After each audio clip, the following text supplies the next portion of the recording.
Hello दोस्तों, biology की online class में आप सभी का स्वागत है। दोस्तों आइए चलते हैं एक नए बिंदु की ओर। जैसा कि आपको पता है कि हम एनसीईआरटी जीव विज्ञान यानी बायोलॉजी 12th का अध्ययन कर रहे हैं और इस क्रम में आज एक महत्वपूर्ण आनुवंशिक विकार की ओर हम चल रहे हैं और वह विकार है वर्णांधता यानी कलर ब्लाइंडनेस। तो आइए समझते हैं कि कलर ब्लाइंडनेस यानी वर्णांधता क्या है, ठीक है, और इसकी वंशानुगतिकी किस प्रकार से होती है।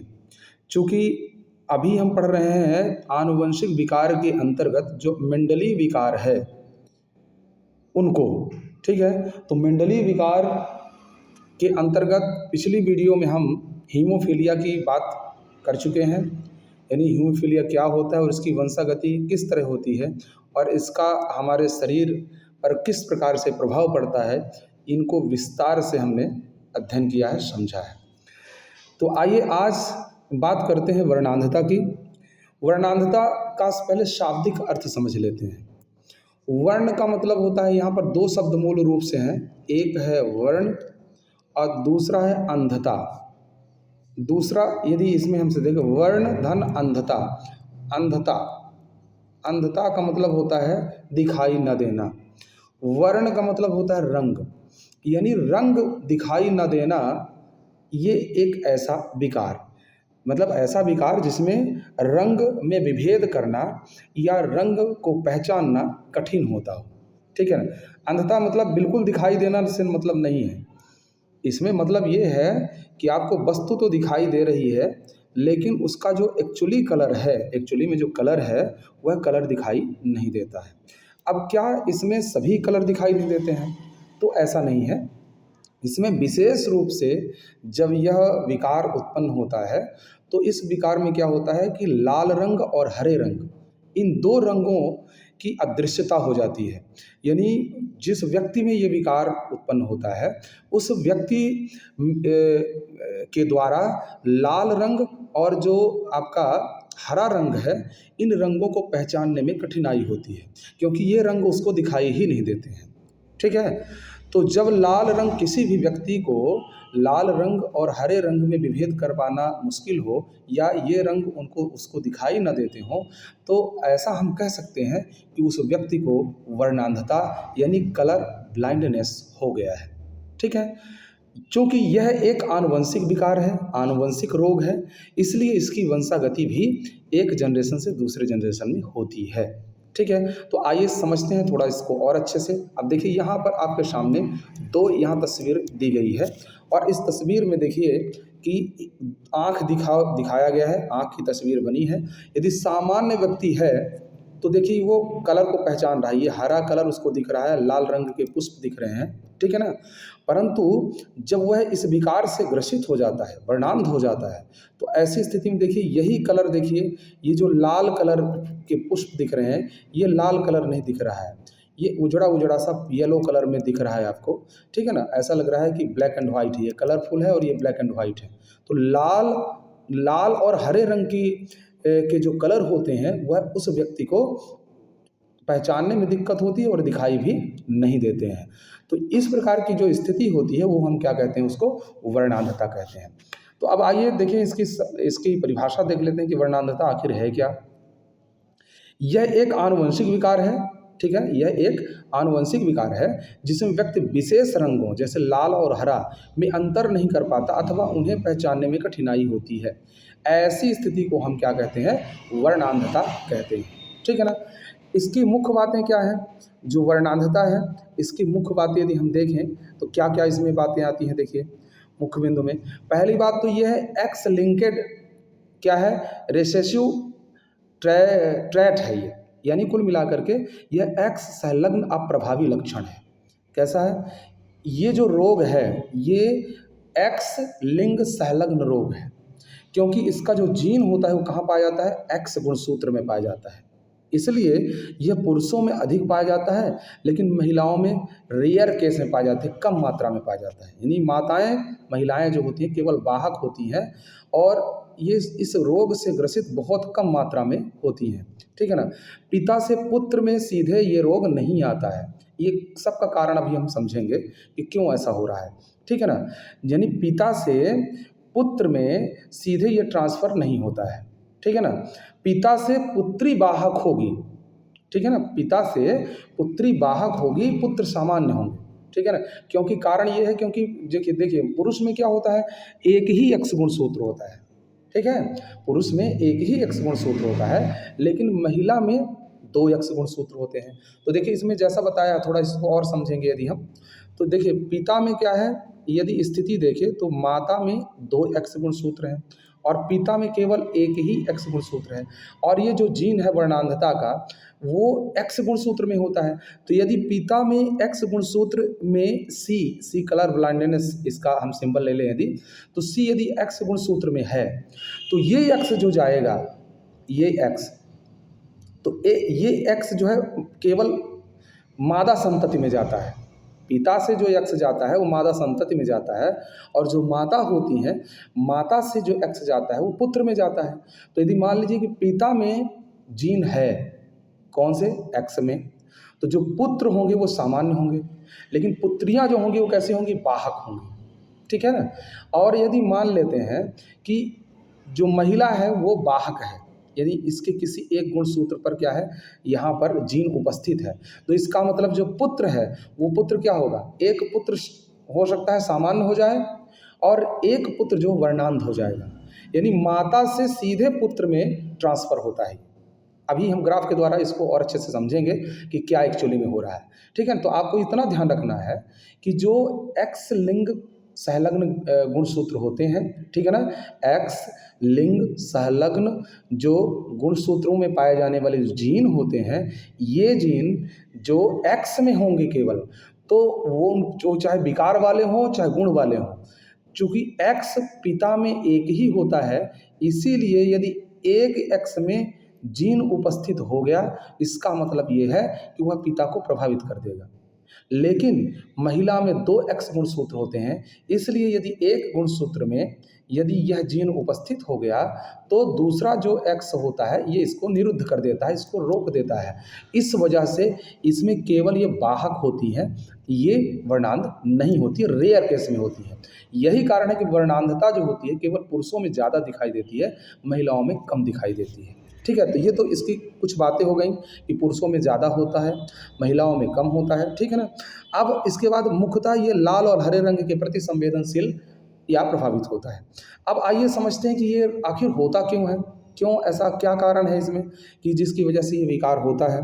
तो मानव नेत्र की संरचना यदि आप पढ़े होंगे तो आपको बातें समझ में आ जाएंगी।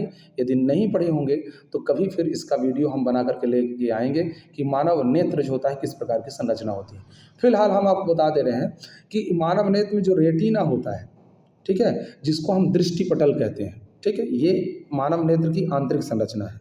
अब इस आंतरिक संरचना में देखिए ये लेंस है और ये जो इसकी आंतरिक लेयर है, सबसे आंतरिक लेयर ये, ठीक है ना, इस लेयर को हम रेटिना कहते हैं। ठीक है। तो जो रेटिना होती है इसमें दो प्रकार की कोशिकाएं होती है, शंकु और शलाका। ठीक है ना, कोन्स और राड्स। तो ये दो प्रकार की कोशिकाओं में से जो शंकु कोशिकाएं होती हैं रंगों की पहचान के लिए होती हैं। ये आपको बातें समझ में आ गई होंगी। ठीक है। तो दो प्रकार की कोशिकाएं होती हैं, शंकु और शलाका। तो जो ध्यान रखिएगा कि जो शंकु होती है ये कलर की पहचान के लिए होती है, और जो शलाका यानी राड्स होती है प्रकाश के लिए होती है, संवेदनशील होती है। तो जो शंकु है इसमें जो जीन पाए जाते हैं इनमें जो उत्परिवर्तन हो जाता है, ध्यान से समझ लीजिएगा। जो शंकु कोशिकाएं जो रंगों के विभेद करने के लिए होती है, रंगों की पहचान करने के लिए होती हैं संवेदनशील, तो ऐसी शंकु कोशिकाओं में, ऐसी कोन्स कोशिकाओं में जब जीन उत्परिवर्तित हो जाते हैं रंगों से संबंधित, तो ऐसी स्थिति में यह विकार उत्पन्न होता है। ठीक है। और ये जीन उपस्थित कहाँ है, एक्स गुणसूत्र में होता है। ठीक है ना। ये बातें आपको समझ में आ गई होंगी। अब थोड़ा सा और, इसिहरा जो चार्ट होता है, कलर टेस्ट जो डॉक्टर, जो नेत्र का डॉक्टर होता है, वो आपको ये इस तरह से गोल गोल एक पेपर पर इस तरह से कुछ रंग यहाँ पे संयोजन रहता है, जिसमें लाल और हरा रंग मुख्य रूप से रहता है। वो इस तरह से, इसको इसिरा चार्ट कहते हैं। तो इसमें देखिए, जब जब पहचान करवाया जाएगा तो ये जो रंग है, ये जो आपको यहाँ पे दिख रहा है, ये 74 लिखा हुआ है और हरे रंग का इसका डायग्राम है पूरा, तो इसमें लाल रंग से लिखा गया है। ये उस व्यक्ति को दिखाई ही नहीं देगा, स्पष्ट रूप से दिखाई नहीं देगा, या दिखाई देगा तो दूसरे कलर में दिखाई देगा, उस रंग में दिखाई नहीं देगा। समझ में आ गई बात ना? तो ये इसकी कुछ बातें हो गई। अब थोड़ा और यदि बात करें तो इसकी वंशागति थोड़ा देख लेते हैं कि किस प्रकार से इसकी वंशागति होती है। तो जैसे देखिए, यहाँ पर वाहक माता ली गई है। अभी हमने आपको बताया कि माताएं यानी मादाएं जो होती हैं वो केवल वाहक होती हैं, और पिता जो होते हैं ये वर्णांध हो सकते हैं। ठीक है, तो माताएं वाहक, ठीक है, और पिता सामान्य। ठीक है, पिता सामान्य क्यों? क्योंकि यहाँ पर इसके यक्स गुणसूत्र में ये जीन है ही नहीं, 22 से इसका कोई लेना देना है नहीं। लेकिन माता में क्या है, एक एक्स गुणसूत्र पर ये जीन उपस्थित है। ठीक है, एक एक्स गुणसूत्र पर ये जीन उपस्थित है। ठीक है, जिसको हम काहे से सिंबल किए हुए हैं, ध्यान दीजिएगा। यहाँ पर जो ये आपको थोड़ा और बड़ा करके एन जो दिखा है, स्मॉल एन, ये क्या है, एक्स गुणसूत्र में उपस्थित वो जीन है जो वर्णांधता के लिए जिम्मेवार है। ठीक है, अब जब इसकी वंशागति होगी, अगली जनरेशन बनेगी, तो मान लेते हैं कि माता पिता 4 संतानें उत्पन्न करते हैं, ऐसा यदि मानते हैं, तो 4 संतानों में ये 2 महिलाएं हैं, ये 2 मादाएं हैं, और 2 कैसे हो जाएंगे, नर होंगे। यानी 2 लड़कियां हैं और 2 लड़के हैं। 50-50% ऐसा संभावना हम मान लेते हैं। तो अब इनमें से इस रोग की वंशागति कैसी होगी? तो अब आपको ध्यान रखना है कि जो माता का एक्स होता है, एक किस में जाएगा, एक लड़की में जाएगा, और एक किस में जाएगा, लड़के में जाएगा। लेकिन जो पिता का जो एक्स गुणसूत्र होता है, ये दोनों किस में जाता है, ये लड़कियों में जाता है। आपको ध्यान रखना है, इसमें से वाई गुणसूत्र लड़कों में जाएगा, दोनों में। ठीक है, इतनी बातें आपको समझ में आई होंगी। फिर से एक बार देख लीजिए, समझ लीजिए इन चीज़ों को, कि जो माता है, माता का जो एक 2 गुण एक्स गुणसूत्र हैं, तो दोनों गुणसूत्रों में से एक लड़की में जाता है, एक लड़के में जाता है। तो एक जो यक्स गुणसूत्र इसमें आ सकता है, ये वाला, ठीक है, और एक किस में जा सकता है, एक इसमें किस में आएगा, एक इस लड़के में आ सकता है, एक ये वाला इसमें आ सकता है, और ये वाला इसमें आ सकता है। इस प्रकार की संभावना बनती है। तो ऐसी सिचुएशन में जब यहाँ पर वंशागति होगी, ठीक है ना, जब जीनों की वंशागति होगी, तो ऐसी सिचुएशन में क्या होता है, जो पुत्री बनेगी वो कैसी बनेगी, यहाँ पर देखिए सामान्य बनेगी। क्यों सामान्य? क्योंकि एक यक्स गुणसूत्र जो माता से प्राप्त हुआ है वो नॉर्मल वाला प्राप्त हुआ है, और जो पिता से प्राप्त हुआ है, ठीक है ना, जो पिता से प्राप्त हुआ है वो कैसा प्राप्त हुआ है, वो भी नॉर्मल प्राप्त हुआ है। क्यों? क्योंकि पिता तो सामान्य है, तो पुत्री कैसी हो गई, सामान्य हो गई। लेकिन दूसरी पुत्री जो है वाहक हो गई। क्यों वाहक हुई? क्योंकि दूसरा जो इस माता से जो दूसरा वाला एक्स प्राप्त हुआ है, जिसमें वो जीन उपस्थित है जो वर्णांध है। तो पुत्री में कहाँ एक यक्स जो आया, ये कहाँ से आया, माता से आया, और दूसरा यक्स कहाँ से आया, पिता से आया। तो पिता वाला तो नॉर्मल है, ठीक है, लेकिन माता वाला जो है वो कैसा है, जीन उसमें उपस्थित है। तो पुत्री कैसी होगी, वाहक हो गई। अब सामान्य पुत्र की बात कर लेते हैं। तो पुत्र यहाँ पर देखिए कैसे आ रहा है। तो पुत्र में हमने कहा कि 22 जो गुणसूत्र आएगा तो पिता से ही आएगा, इसमें भी आएगा और इसमें भी आएगा। लेकिन यक्स जो प्राप्त होगा, तो एक यक्स माता से आया, जो नॉर्मल वाला था वो इसमें आया, तो इसलिए सामान्य पुत्र हो गया। लेकिन एक यक्स जो है तो यहाँ से आया जिसमें वो जीन उपस्थित है, इसलिए पुरुष जो है, पुत्र जो है, वर्णांध हो जाता है। तो देखिए यहाँ पर क्या हो रहा है कि एक लड़की वाहक, एक लड़की सामान्य, एक लड़का सामान्य और एक लड़का कैसा, वर्णांध होता है। तो देखो, वर्णांध अभी की वाहक कौन थी, माता थी, लेकिन प्रभावित कौन हुआ, पुत्र प्रभावित हुआ। ठीक है, पुत्र सामान्य कौन था, पिता। तो वाहक कौन हुई, पुत्री हुई, और सामान्य कौन हुई, पुत्री हुई। तो पिता से पुत्र में बिल्कुल भी ट्रांसफर नहीं होगा, इस बात को आपको ध्यान रख लेना है। माता से पुत्र में जाएगा, लेकिन पिता से कहाँ जाएगा, पिता से जो लड़की होगी वह क्या होगी, वाहक बनेगी, वर्णांध नहीं बनेगी। वर्णांध पुत्री प्राप्त करने के लिए जरूरी है कि पिता कैसा हो, वर्णांध हो, और माता कैसी हो, वाहक हो। तब पुत्री वर्णांध हो सकती है, ठीक है ना, इसकी संभावना हो सकती है। शेष अन्य सिचुएशन में यदि हम देखें तो ज़्यादातर जो मादाएं होती हैं, जो लड़कियां होती हैं, वो इसकी वाहक होती हैं, और जो पुरुष होते हैं, यानी लड़के जो होते हैं, वो कैसे हो जाते हैं, इस रोग के शिकार हो जाते हैं। इस प्रकार से इनकी वंशागति होती है, ठीक है। अब इसकी थोड़ा सा प्रतिशत में देखें, वंशागति वर्ग जो है, तो इसको यदि हम वेटसन पुनेट के स्क्वायर वर्ग में देखें, शतरंज पट्ट विधि में, तो देखिए यहाँ पर देखिए पिता क्या है, नॉर्मल है। अब इसी को थोड़ा और अच्छे से समझ लेते हैं। नॉर्मल पिता का ये एक्स गुणसूत्र है और ये वाई गुणसूत्र है, ये माता का नॉर्मल गुणसूत्र है, और ये माता का प्रभावित, यानी इसमें जीन उपस्थित है, कौन सा वाला, वर्णांधता वाला। अब देखिए इसका जब इसके साथ क्रॉस होगा, यानी इस एक्स का इसके एक्स के साथ, तो जाहिर सी बात एक्स एक्स मिलेंगी तो बेटी होगी, ठीक है। और कैसी होगी, ये भी नॉर्मल है और ये भी नॉर्मल है, तो नॉर्मल पुत्री होगी। अब इसमें देखिए पिता का जो एक्स गुणसूत्र है दूसरी पुत्री में जाएगा, यहाँ पे देखिए, तो यहाँ पर एक इस पुत्री में एक माता से प्राप्त होगा एक्स और एक पिता से प्राप्त होगा। तो देखिए माता से जो प्राप्त होगा वो कैसा है, इसमें वर्णांध जीन उपस्थित है और पिता वाले में उपस्थित है नहीं, तो जो पुत्री हो जाएगी वो एक एक्स इसका कैसा रहेगा, नॉर्मल रहेगा, और एक एक्स में जो जीन उपस्थित है वो कैसा है, वर्णांध वाला, इसलिए पुत्री कैसी हो गई, वाहक हो गई। अब दूसरा इसका स्तंभ देख लीजिए, दूसरे में क्या, वाई गुणसूत्र की बात करते हैं। तो वाई गुणसूत्र का जब एक्स के साथ होगा, जो माता का नॉर्मल वाला एक्स है, ठीक है ना, इसका जब इसके साथ क्रॉस होगा तो जो पुत्र होगा वो सामान्य होगा, क्योंकि देखिए इसमें एक ही एक्स होता है, तो एक एक्स है वो नॉर्मल वाला माता से प्राप्त हो गया है और वाई पिता से प्राप्त हो गया, तो इसलिए पुत्र कैसा हो गया, सामान्य। लेकिन दूसरा जब हम बात करें तो ये दूसरा कौन सा है, ये वर्णांध जीन वाला गुणसूत्र है, तो ये किस में आएगा, पुत्र में आएगा, और वाई कहाँ से आएगा, पिता से आएगा। तो देखिए जब एक ही गुणसूत्र होता है नर में, तो अब वो भी उस जीन से युक्त है तो विकार युक्त हो जाता है, तो इसलिए पुत्र कैसे हो जाएंगे, वर्णांध हो जाएंगे, ठीक है ना। तो इस ग्राफ के द्वारा आपको ये बात और क्लियर हो गई होगी कि इस वजह से जो पुत्री होती है वो वाहक ज़्यादातर होती है और जो पुत्र होते हैं वो कैसे होते हैं, वर्णांध होते हैं, ठीक है ना। अब यदि इसमें और आप परिणाम लेना चाहें तो इसी तरह ग्राफ बना लीजिए और पिता को आप वर्णांध कर दीजिए, माता को सामान्य कर दीजिए, और फिर उसका भी परिणाम देख लीजिए आप। ये अपने से आप प्रैक्टिस कर सकते हैं। ये इस क्रॉस के द्वारा बहुत नॉर्मली से कोई भी प्रतिशत निकाला जा सकता है। तो इस परिणाम में देखिए क्या है, 25% सामान्य पुत्री हुई है, 25% वाहक पुत्री हुई है, 25% सामान्य पुत्र हुए हैं और 25% क्या है, वर्णांध पुत्र हुए हैं। ये इसका क्या है, एक परिणाम है। अब आइए फाइनली इनके कुछ महत्वपूर्ण बिंदुओं की बात कर लेते हैं, ठीक है। तो यहाँ पे देखिए, ये पहली बात तो यक्ष संलग्न अप्रभावी विकार है। ये जीन एक्स गुणसूत्र पर स्थित होते हैं और यह अप्रभावी होते हैं, ठीक है ना। पुरुषों में अधिक सामान्य, पुरुषों में सामान्य बात है इनका होना। रंगों की अंधता जो है पुरुषों में सामान्य है, इसका कारण आपने देख ही लिया है। माताएं ज़्यादातर क्या होती हैं, वाहक होती हैं।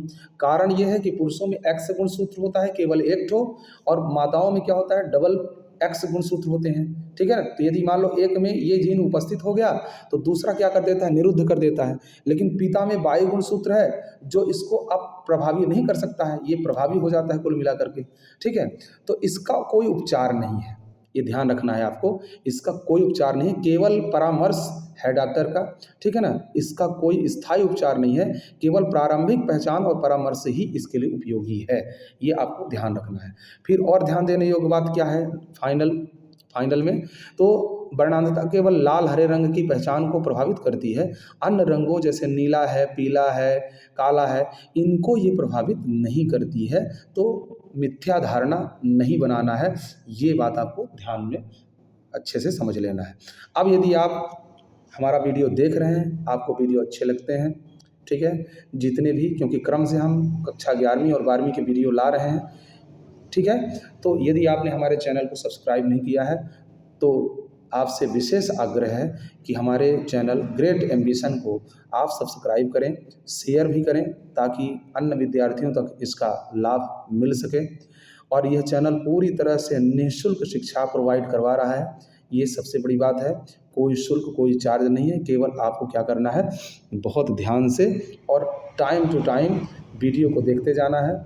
और सबसे बड़ी बात इसमें यह है कि इसको आप किसी भी टाइम देख सकते हैं, कोई ऐसा लाइव क्लास तो है नहीं कि आप जब लाइव रहेगा तभी आप देखें, ऐसा बिल्कुल नहीं है। रिकॉर्डेड वीडियो है, इसलिए आप जितनी समय आपका मन पड़े, जितनी समय आपकी इच्छा हो उतनी समय देखिए। लेकिन हाँ, ये आग्रह ज़रूर है कि आप सारे वीडियो क्रम से देखते जाएं एक के बाद एक, क्योंकि एक का लिंक दूसरे में ज़रूर होता है। यदि एक को आप मिस करेंगे तो अगली वाली वीडियो आपको उतनी परफेक्ट समझ में नहीं आएगी, ये आग्रह है। ठीक है, तो नेक्स्ट वीडियो का इंतज़ार करिए। हम इसी प्रकार से क्रम से आपके चैप्टर्स के सभी वीडियो लाते रहेंगे। ठीक है, धन्यवाद आप सभी का।